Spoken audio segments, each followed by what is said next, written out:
à toute l'assemblée des saints parfaits, j'ai une question à vous demander.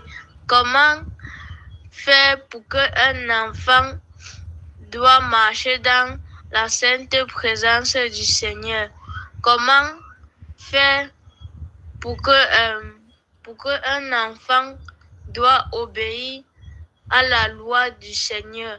Comment faire que un enfant soit rempli de la sainte présence du Seigneur? Comment faire qu'un enfant soit avec la voix de Dieu? Comment faire pour qu'un enfant soit intelligent et sage? Comment faire pour que l'enfant marche dans sa droiture, dans la droiture du Seigneur? Comment faire pour qu'un enfant marche dans la voie de l'Éternel? Voilà les enfants parmi nous. Comment faire pour que l'enfant mange bien le biscuit? Comment faire pour que quand il tête, il ne dérange pas sa mère? Comment faire? Magnifique. Comment faire qu'un enfant... Comment faire?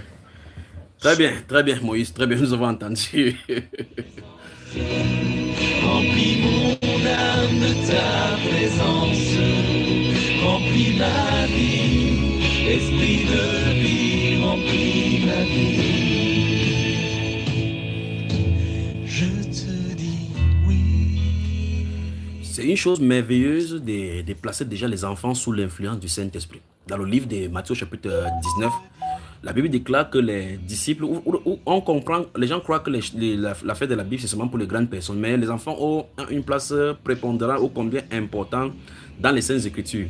Et Jésus dit dans le livre de Matthieu chapitre 19 que lorsque le disciple, je crois que ce serait bien que nous y allons, dans le livre de Matthieu chapitre 19, permettez-moi de trouver ça rapidement, chapitre 19, Matthieu chapitre 19, avant qu'il ne continue à épiloguer là-dessus.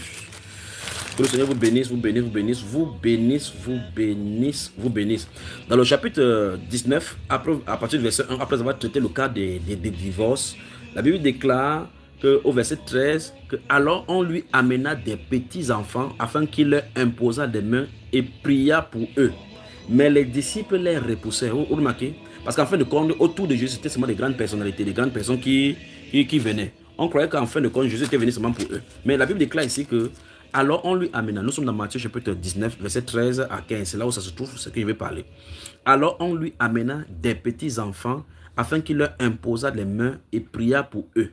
Mais les disciples les repoussèrent. Et Jésus de dire, laissez les petits enfants et ne les empêchez pas de venir à moi. Vous avez vu cela?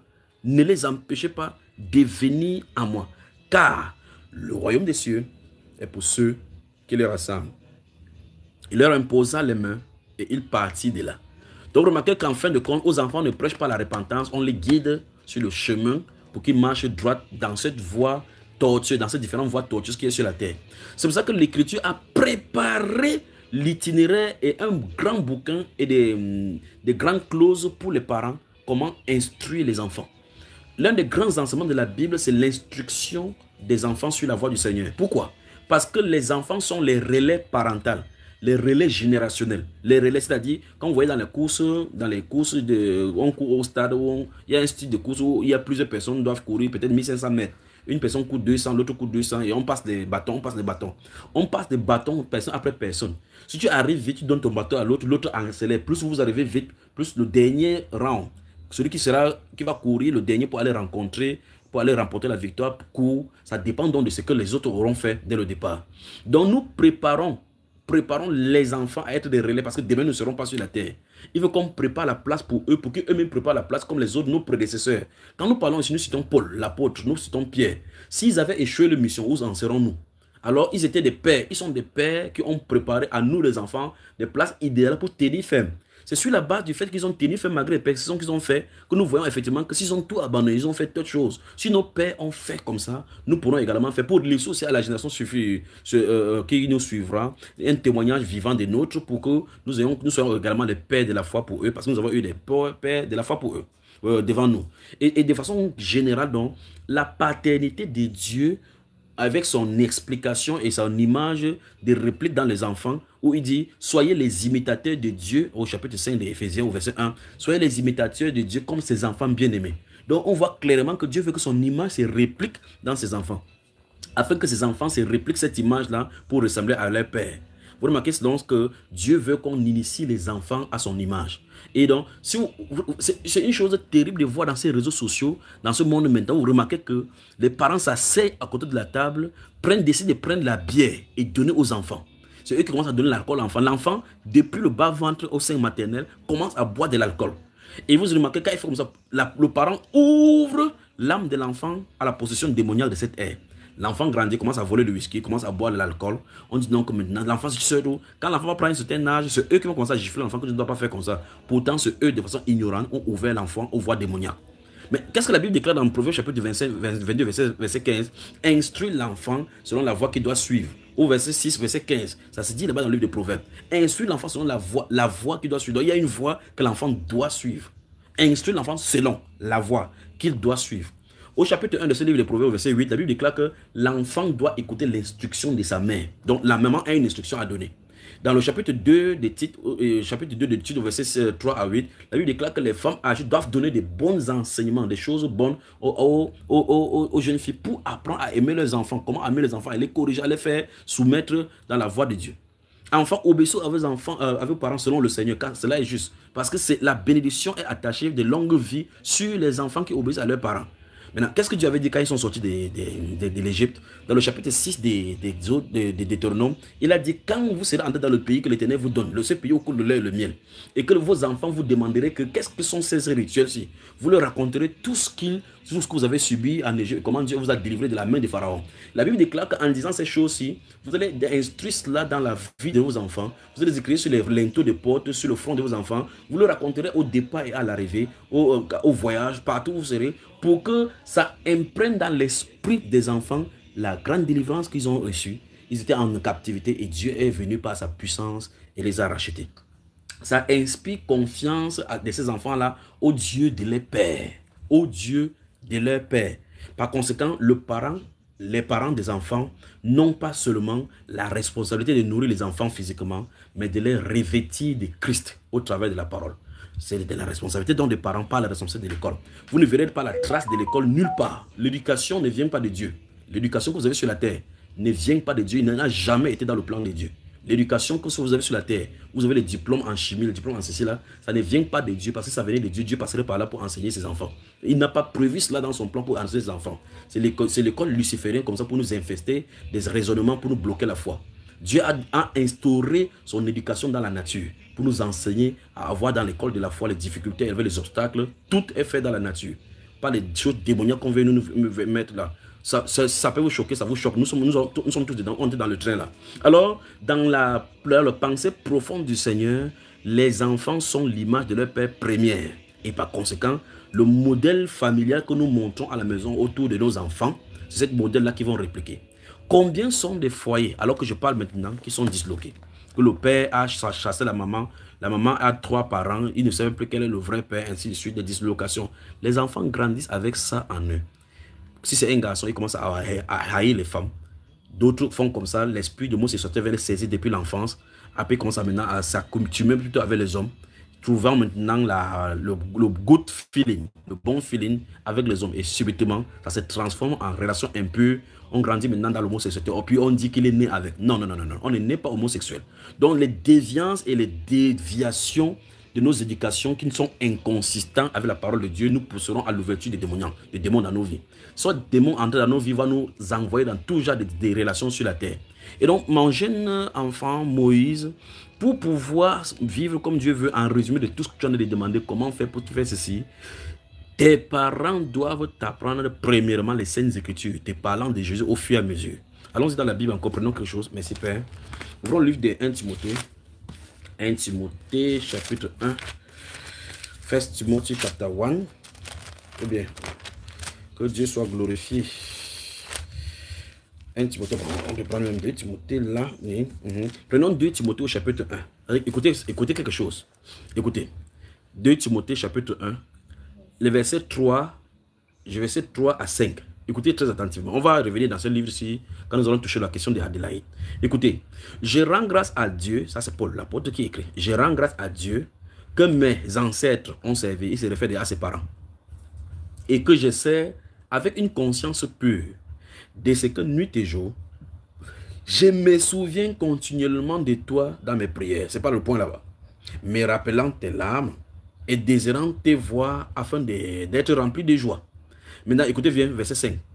Gardant le souvenir de la foi sincère qui est en toi, qui habita d'abord dans ton aïeul Loïse et dans ta mère Eunice, et qui, j'en suis persuadé, habite aussi en toi. Donc nous voyons très bien que l'enseignement scripturel des ancêtres a été transmis depuis les ancêtres à Loïse, l'aïeul, puis à Eunice, la grand-mère, la maman de Timothée, puis en Timothée. Qu'est-ce? La réplication de la foi authentique de la nation juive attendant le Messie qui doit sauver.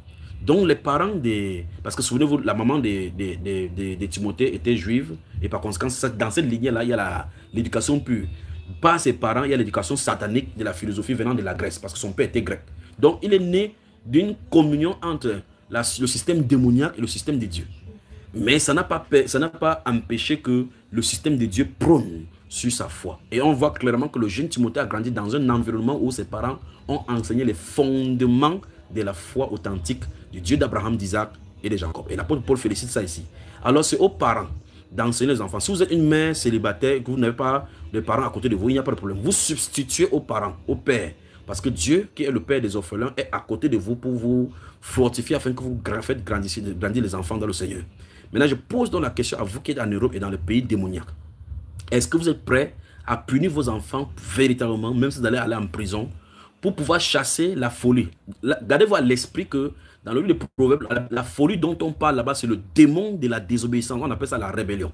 Quand la Bible parle dans le livre des Proverbes que la folie est attachée au cœur de l'enfant, on parle des démons. Très bien. Mais si vous n'avez jamais compris ça, comprenez aujourd'hui. Donc, merci Père. La Bible déclare la folie est attachée au cœur des enfants. La verge de la correction l'éloignera de lui. L'éloignera de lui. On a dit en clair, le démon de rébellion guette ton enfant. Corrige-le rapidement afin que le démon ne le saisisse pas. Que Dieu bénisse. Est-ce que vous êtes prêts à le faire? Esprit de vie, remplis mon cœur de ta présence, remplis mon âme de ta présence, remplis ma vie, esprit de vie, remplis ma vie. Je te dis oui, Saint-Esprit, je te dis oui.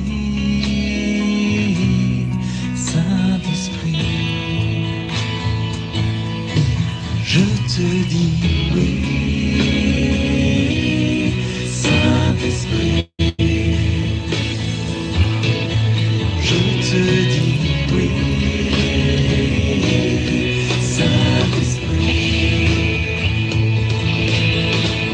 Rends-moi confiant en ton amour, toi qui m'aimes depuis toujours. Esprit de Dieu, répands ton feu, esprit de Dieu. Au nom de Jésus-Christ de Nazareth, écoutez cette voix, fouettez les enfants, vous qui êtes en Europe. Fouettez-le car il y a de l'espérance. Fouettez-le, les démons quitteront. Fouettez-le et allez en prison. Esprit de Dieu, répands ton feu, esprit de Dieu. Répands ton feu dans ma vie. Répands ton feu dans ma vie. Répands ton feu. Si Si vous avez peur du tribunal humain qui va vous envoyer en prison, il y a une autre prison céleste dont aucun avocat ne peut vous défendre là. Fouettez-le, il a de l'espérance. Fouettez-le pour en dégager ce démon. J'ai tenté de dire dans mes propos que lorsque vous lisez dans le livre des Proverbes que la folie est attachée au cœur des enfants, la Bible est en train de dire que le démon est en train de guetter le cœur de ton enfant depuis la jeunesse. Pour le démon de la rébellion, guette le cœur de l'enfant. Corrige ton enfant afin que le démon de la correction, de la rébellion ne puisse pas l'arrêter. Donc faites attention à vous. Dieu vous guette. Viens, Saint-Esprit.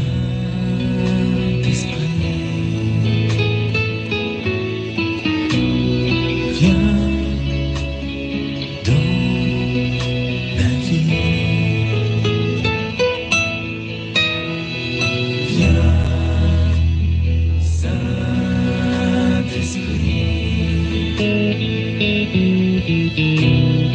Viens dans ma vie. Ouvre mon cœur à ta présence.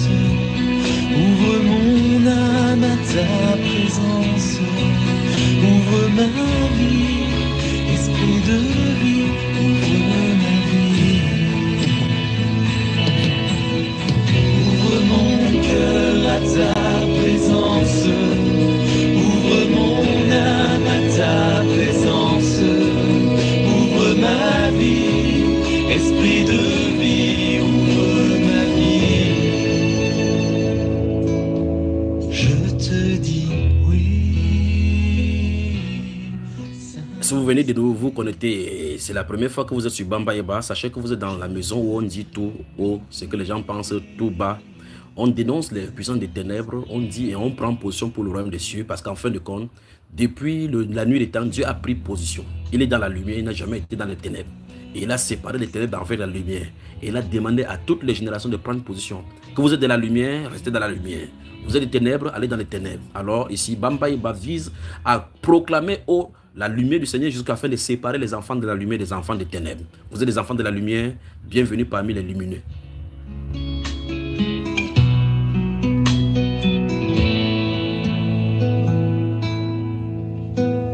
Viens